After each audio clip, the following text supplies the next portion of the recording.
When you think about PSN, you think about one thing. That is truly unique, beautiful games like Journey, Flow. I can go on and on and on.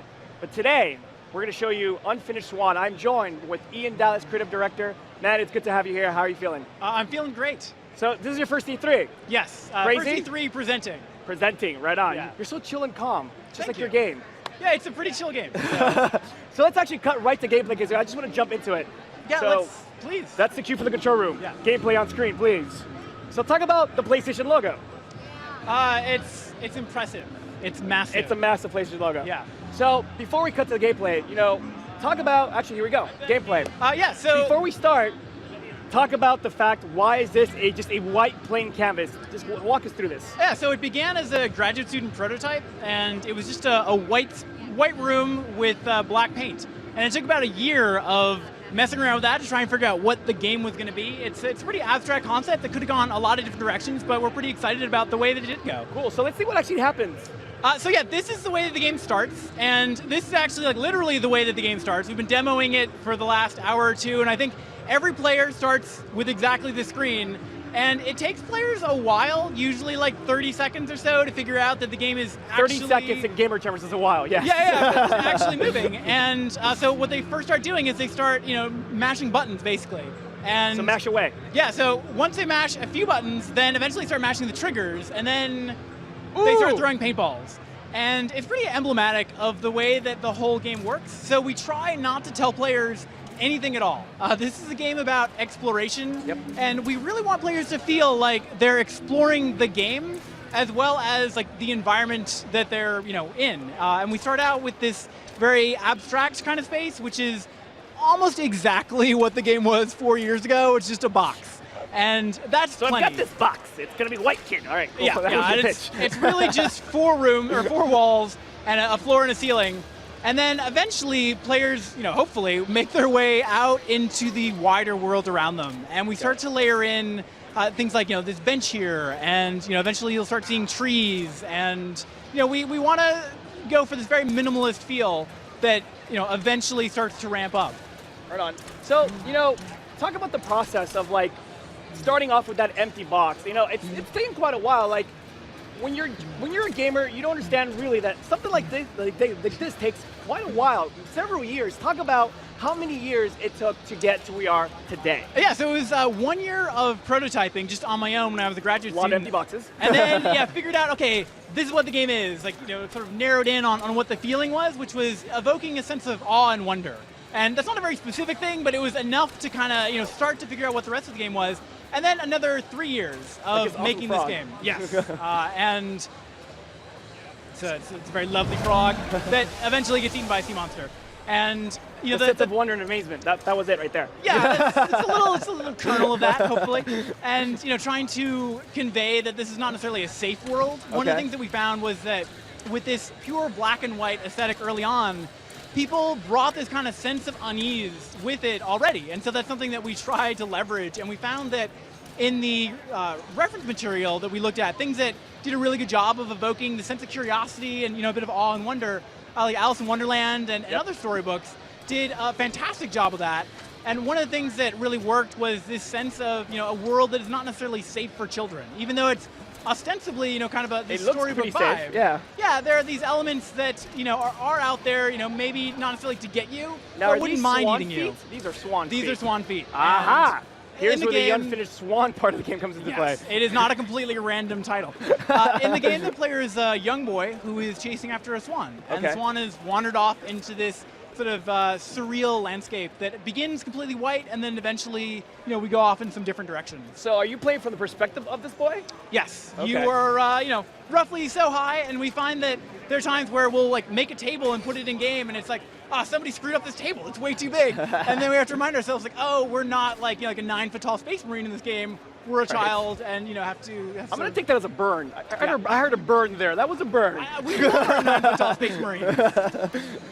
Okay, so besides the swan feet, there's actually other items that are in gold. Why are those specific items in gold? That was something that we found added a little bit of variety to the game. Okay. So in the very beginning, when we started developing, it was completely white. And we found that after about 5 minutes, people started to tune out. and that in giving them like slightly longer term goals, like, oh, I can see these yellow things off in the distance, or I can see this brightly colored balloon that's bobbing in the distance, that gave players something to sort of orient themselves with. And weirdly, we were trying to create a game that didn't put a lot of restrictions on players, but we found that by opening it up too much, that actually made people feel uncomfortable. So in giving players more of a concrete goal, it actually encouraged them to go off the path. So once we showed them what the path was, then they felt like they could deviate and wander around and really explore the game in the way that we were hoping they would. And what's really cool is, the first time I saw this a couple months ago, I think you hit the nail right on the head when you said every single experience is radically different, because there's no way you can tell or predict where these splashes are going to go with each individual player. So essentially, they're creating their own world in their own very unique way. Yeah, and it's one of the interesting things about this game developing it is that sometimes watching playtests, we'll look at each other and be like, where the heck is this person? We have absolutely no idea. Often it's because they got somewhere they weren't supposed to, but it's like, even we, having lived with these worlds for 3 years now, are still surprised by them, with the black and white. Now, be honest, somewhere in Sony Santa Monica, there is a computer that actually has this all rendered out, and you can actually see where you're walking, correct? Oh, yeah, for sure. No, the artists just and not like else. blindly just creating things. Okay, good. Yeah, that was one of the just first taking care of you, man. Taking care of you. And every so often in development, that would break. And there'd be a lot of grumbling of like, oh, now we have to play like players. Because, when you're trying to get in and tweak models and things, it can be pretty difficult when it's all white. Now, what's really cool is people watching this demo, they're like, oh, he's just splashing black everywhere. But sometimes you actually have to splash behind an object to build out a silhouette. That's kind of tricky. How'd you figure that out? Like, how'd you sit there and change that perspective in your brain?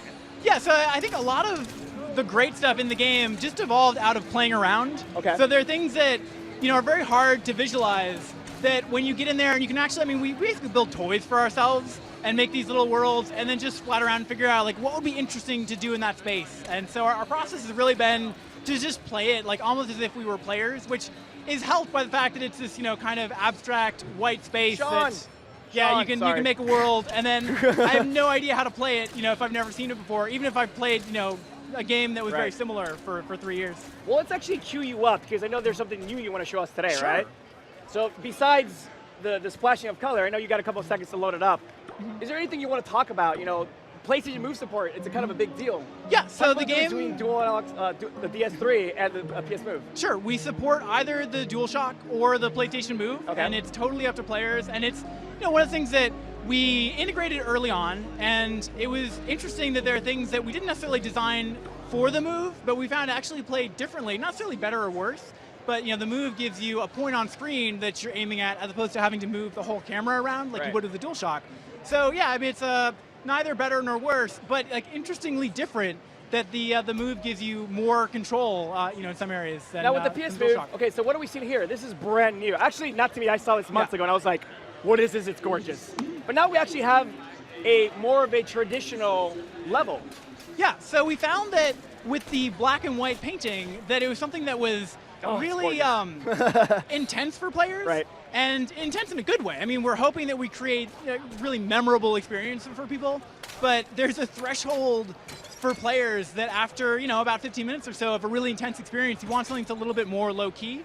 And so this was kind of trying to vary that up and to lower the tension a little bit. One of the things that we often hear people talk about their experience in the black and white painting section is that it feels like being blind. So they feel like they're moving around, just like feeling their way. And so in this game, in this chapter of the game, we introduced a totally new mechanic that requires the player to have a better kind of situational awareness to be able to see things that are more than 5 feet away. That's and creepy. to kind of plan their moves out a little bit more. So it's variety as much as anything. So what was that creepy thing? That was those very are creepy. eyes that are out there in the darkness. And at this point, they can't necessarily kill you, spoiler. But what does it mean? Eventually. So there is actually enemies in this game. They're not enemies in the sense that there's no combat in the game per se, but there are definitely things that wouldn't mind eating you and have no trouble doing so. That small child looks delicious. I'd like to eat him. So now we're actually seeing some green. We're going to see some growth mechanics here. Talk about that. So Ben, our level designer who's playing the game, will, I assume, be able to get here and come on, Ben. Start using this. So you're getting a little bit of a flash forward. Usually it takes people a couple of minutes, which is one of the things that we really wanted players to discover on their own. And it's always a little bit frustrating. It's like being a parent, seeing a child stumble with things that your first Right. impulse is like to make it really easy for people. So are you focus testing this? Like, how are you getting feedback? How are you? Constantly. I think Okay, that's good. the only way to know for something like this if you're really succeeding, because we want it to be, I mean, not necessarily challenging, but we want players to have to actively explore the world. We don't want to have, giant green arrows, no offense to the Crazy Taxi fans out there, that show them everything they have to do. We want people to feel like, they're really discovering these things for themselves. And, these vines that the players are growing are, this mechanic that they're going to use throughout this chapter that is, like a multifaceted tool that we'll see here that, you can use to climb up this wall. And So- one of the most satisfying experiences is when people grow the vines and then first, it's like The a aha scientific moment? method. Yeah, Yeah. the I wonder if I could, and then, when they first try, that is See, really that's great satisfying. game design. See, that's awesome, man. Congrats on that. You When know, it works. That's awesome. So I gotta ask, when did you realize you weren't crazy? Like, this idea is actually gonna work? I think we're still crazy. I think we just have Amazing answer. a lot of really terrible ideas that, one of the good fortunes of being a player is that you don't have to see all the really terrible ideas. Right. So the life of a focus tester or a play tester who comes in is, for better or worse, to see all of the really bad stuff and all the really confusing things. And, these vines, it's really interesting how different, like originally, these vines were controlled by shooting the ball at the tip of the vine, Oh, God. which was kind of interesting on paper, but ended up being really frustrating and didn't give us, like, what we wanted players to feel in this game was a sense of freedom. So they could just, like a child, throw paint everywhere or throw these water balls wherever they wanted. And so it required a bizarre amount of tuning. And at this point, I'm a little embarrassed to say I don't even understand how these work anymore. I was just gonna say, how do these vines work?